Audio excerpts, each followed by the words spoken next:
मानते चले कि जो असुर की पूजा करते हैं तो कहीं ना कहीं उनके अंदर असुरत्व है, वो तत्व है असुर का, क्या ये मान लो? असुरों के कुल की वंशज है ना, अच्छा। वही वंशज है। देखो धरती पर मनुष्य के वही दो प्रकार की आत्मा है मनुष्य में, जी मेनली दो कैटेगरी है। जी। चाहे कोई भी धर्म संप्रदाय कुछ भी हो, ओके। उसमें दो कैटेगरी की आत्मा है। जी एक है दैवी संस्कार वाली, ठीक है। जो ईमान शान से परे रहती है, जी वो घर में रहकर पूजा पाठ करती जी। है और इज्जत दैवी लक्ष्मी कमाती है क्या। जी जी और ये ऐसे आसुरी लक्ष्मी कमाने वाले जी। जो आज देख रहे हैं ना, आसुरी वृत्ति कमाने वाले पास धन, आसुरी वृत्ति वाला धन बहुत होता है। ओके। तो ऐसे आसुरी वृत्ति वाले, असुरों की पूजा करने वाले आसुरी वृत्ति वालों की संख्या दिनों दिन ऊपर से बढ़ रही है। जिसको शास्त्रों में कुल लक्ष्मी भी बोला है। कुलक्ष्मी बोलते हैं, आसुरी लक्ष्मी बोलते हैं। जी जी। इसलिए इनके पास आसुरी लक्ष्मी होते हैं, मगर आसुरी लक्ष्मी तुम्हें टेम्पररी मान शान देंगे, मगर उसका अंत बहुत बुरा होता है। क्योंकि कर्मों की अंत में तो थियोरी ऑफ कर्म सबको लागू पड़ेगी। अच्छा बाबूजी, राक्षस हो चाहे ये क्या बोलते हैं लूसीफर हो, चाहे वो शैतान हो, सब भी तो कर्म बंधन में आएंगे ना? भाई शैतान हो या शैतान का बाप हो, या लूसीफर हो या उसका पूर्वज हो, बराबर। हाँ? हाँ। या धरती पर मनुष्य अवतार में आएंगे, देवताओं का भी कायदा लागू पड़ता है। बराबर। ब्रह्मांड में आप कहीं भी जाओ, ठीक है। पूरे ब्रह्मांड में जी। भूलोक से ऊपर भूलोक, स्वलोक, महालोक, धनलोक, तपलोक, ब्रह्मापुरी, विष्णुपुरी, शिवपुरी में कहीं भी जाओ, ओके। कायदा तो पूरे ब्रह्मांड का एक है ना। हाँ। नेचुरल ऑफ लॉ तो आत्मा का एक ही है ना, जी। ये सबको अलग अलग लगेगा। नहीं बिल्कुल। हाँ? जी। आत्मा का लॉ क्या है कि कोई भी विकर्म करते हो, कोई भी पाप कर्म करते हो, जी, जी। आप आसुरी लक्ष्मी कमाते हो तो विकर्म बनता ही है। जी किसी को दुख देकर या झूठ बोलकर या भ्रष्टाचार से जो आसुरी लक्ष्मी कमाते हैं, जी। तो थियरी ऑफ कर्म कभी भी नहीं छोड़ती। नहीं, इस जन्म बच जाओगे तो अगले जन्म में मिलेगा। वाह। संचित कर्म में रिकॉर्ड होता है। जी। ये जन्म नहीं तो दूसरे जन्म, तीसरे जन्म, 100 जन्म के बाद भी वो संचित कर्म तुम्हें फल देता है। तो इसका मतलब ये कि अगर कोई वाकई में नई फेम से मतलब फेमस होना चाहे और वो असुरों की पूजा स्टार्ट करे तो उनके लिए आपका क्या कहना है? आज दुनिया के अंदर सबको मान शान चाहिए, ठीक है। नेम एंड फेम चाहिए। जी। इसलिए जहां नेम एंड फेम चाहिए, वो उनके अंदर कौन सी आसुरी संस्कार है?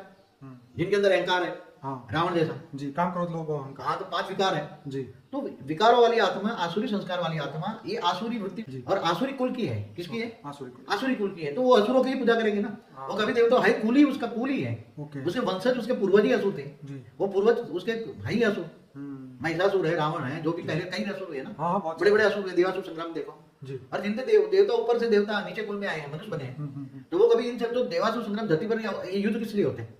चाहे धरती पर धर्म युद्ध हो, जो भी युद्ध किस लिए होते हैं? बराबर देवता और असुरों का भी जो संस्कार से टकराव है। बराबर। ये संस्कार का है, धर्म माना संस्कार, धर्म माना धारणा। बराबर।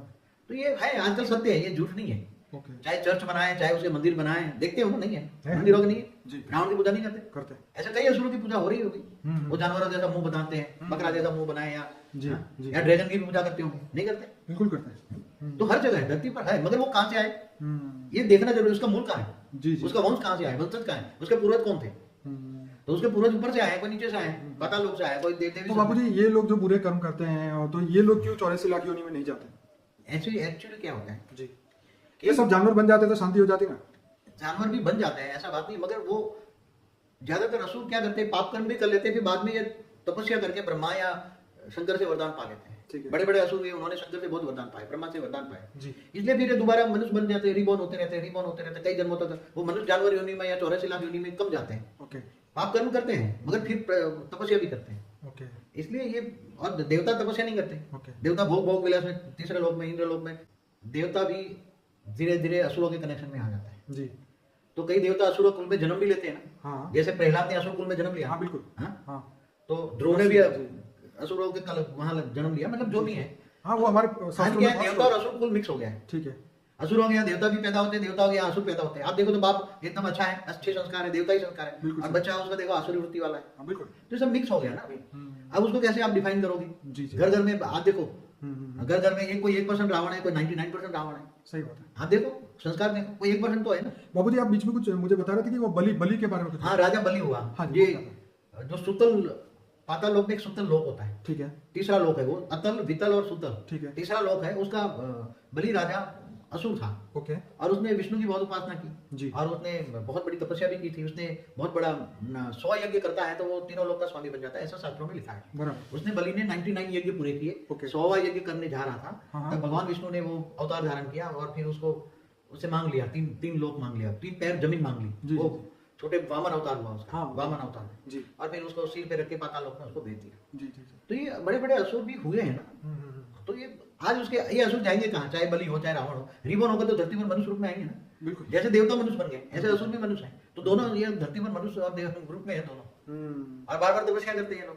तो आपने बताया था ना, देवता दानव यक्ष किन्नर हर चीज ऊपर कई से। कई कैटेगरी है ना, देवता दानव यक्ष किन्नर और भी है कई कैटेगरी की आत्मा है। बाबू जी ऐसा भी मैंने सुना था, एज अबाउ सो बिलो, मतलब जो ऊपर है वो नीचे है। हाँ, बहुत अच्छा क्वेश्चन है। एज एबो मतलब जो ऊपर में है वो नीचे है। हाँ ये तो हमारे शास्त्रों में भी लिखा है, हिंदू शास्त्रों में भी लिखा है। हाँ हाँ हाँ, क्योंकि इन्होंने जो बताया जी कि जैसे शिवपुरी यहाँ जैसे काशी धाम है हमारा, ठीक। काशी में काशी करवट लगाते थे ना, जी, जी। मेरे काशी करवट लगाने का नियम था। जी। जिनको ऊपर शिवपुरी में काशी जाना है, शिवपुरी में काशी, जी। जैसे यहाँ काशी है ऐसे शिवपुरी में काशी है, हाँ जैसे यहाँ धरती पर है ऐसे ऊपर शिवपुरी में है। बराबर तो जो मनुष्य आत्मा काशी करवट लगाती थी वो सीधे शिवपुरी में वहां ऊपर काशी पहुंच जाती थी। बराबर। तो ये है ऊपर में जो सूक्ष्म वतन में है वो स्थूल वतन में है। जी जी जी। जैसे यहाँ बड़े बड़े, मैंने कई वीडियो में बोला है, बड़े बड़े सूक्ष्म वतन में जो साधु संत के बड़े बड़े आश्रम है वो धरती पर अवतार लेकर, इनके ही आश्रम धरती पर भी है और ऊपर सूक्ष्म वतन में भी है। जी, जी। इसलिए एज अबव यहाँ बिलो धरती पर, सो बिलो जी। जो धरती पर जो है ये स्थूल है। आप वैसे भी बोलते हैं कि जो सूक्ष्म दुनिया है और नीचे स्थूल, सूक्ष्म दुनिया ही स्थूल दुनिया को चलाती है। हाँ, तो मैंने अभी भी बोला ना जी कि आसुरी वृत्ति की पूजा करते हैं तो आसुरी वृत्ति वाले, सूक्ष्म जगत वाले जो आसुरी वृत्ति वाले हैं जी। वो उसको हेल्प करते हैं, ओके और जो देवताओं की पूजा करते हैं देवता भी उसको हेल्प करते थे। जी जी मगर अब देवता भी मनुष्य बन गए, वो भी मनुष्य बन गया, तो सूक्ष्म जगत तो है ना, वो सब्टल वर्ड तो है ना जहाँ सूक्ष्म जगत की दुनिया है, जी, उसमें सब कुछ है। जी।